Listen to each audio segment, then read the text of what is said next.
Энэ танхимд орж ирээд 2-3 хүний зөрчлөөс болоод нэгнийгээ хорлох байгаа хэлбэрээр мэргэжлийн байнгын орооны дэмжээгүй саналыг босгоод байна гэдэг бол цаашдаа энэ хууль батлагдаад хэрэгжихгүй байх үндсийг тавьж ийн гэдэгтээ гишүүд өөрсдөө ухамсартай хандаарай.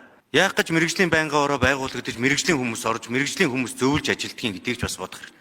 Тэгэхгүй тэгээд орж ирээд байнгын ороо дэмжээгүй саналыг нь гаргасан хүнийх нь лоббигоор юм уу саналаар нь заавал унгаах гад энэ төр танхим дотор ажилтгаач болох хэрэгтэй. Одоо жоох ёс зүйтэй байцгаа. Та бүхний ард Монголын ард түмний эрх ашиг байгаа гэдгийг бодчих. Өнөөдөр энэ хууль тогтоомжийн хуулийн үндсэн зорилго Монгол улсад хүний эрхийг зөрчөөд байгаа, хүн суртал үүсгэж байгаа, авилгын үндэс нь болоод байгаа энэ олон журмуудыг зэгцлэх зорилгоор л явж байгаа. Гэтэл энийг нь дунд нь сааруулах нэг байгуулгын, нэг яамны 20-30 жил тогтцсон хэв маягийг нь өөрчлүүлэхгүй, эвдүүлэхгүй гэдэг ийм арга барилаар ажиллаж болохгүй. Энэ их хурл өөрчлөлт шинжилт хийхин төлөө сууж байгаа. Түүнээс биш байгаа зүйлийг байгаагаар нь хадгалахын төлөө косметик засвар өөрчлөлт хийхин төлөө энэ суугаагүй. Бид стратеги хүний эрхийг дээдлсэн хууль эрх зүйн орчныг бий болгоё гэж гаргасан. Тэгвэл хүний эрхийг хөндөд байгаа, энэ хүн суртал үүсгэж байгаа, энэ авилга авах үндсийг нь бий болгож байгаа өгөөд байгаа энэ олон журмуудыг л эрхийг нь таслая гэж байгаа шүү дээ. Энэ засгийн газрын гишүүд хайцсан, Сандгийн Бямцэг таана байна.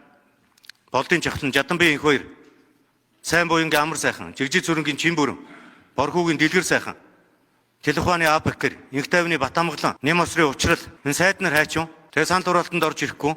Цаашдаа улсын хурал дээр яах юм ингээ сан тураалт дээр олон цонхоор ялгар сууж ягаад орж ирсэн санал нь унаа сууж идэг болох юм уу? Одоо энэ дээр жоох хариуцлагатай хандна шүү.